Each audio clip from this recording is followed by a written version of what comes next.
زینید مختار و یک حامی حقوق قزاقستان را بعد بیشتر از 2 ماه از شفاخانه بیماری‌های روانی جواب دادند.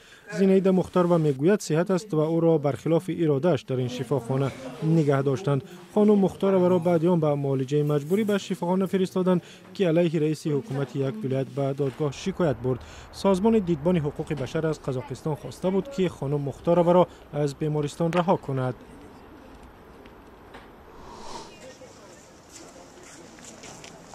در شهر لواو اوکراین 100 نفر از اختیاریان به خاطر گرامی داشت یاد دفن شدگان آرامگاه لیخکاف 40,000 شمع روشن کردند، از جمله برای آنهایی که از یاد نزدیکانشان رفتند.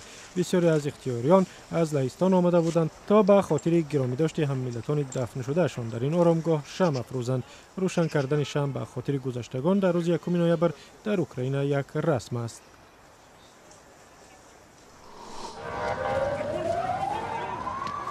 ماموران پلیس شهر مسکو شام 31 اکتبر 14 تظاهرگر طرفدار مخالفان را در میدان تریومفال بازداشت کردند که ورود به آن ممنوع است.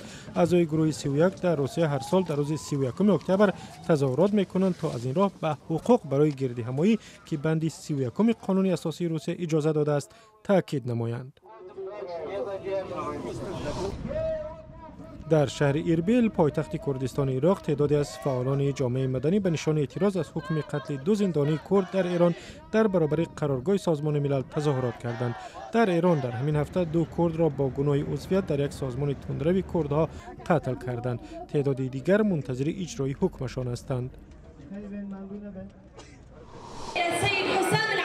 در بغداد پایتخت عراق آزمون ملکه زیبایی برگزار شد. آزمون ملکه بغداد سر از سال 1940 در عراق صورت می گرفت، اما در زمان حکمرانی حزب بعث از بین رفت و تنها سال 2007 آن را از سر گرفتند.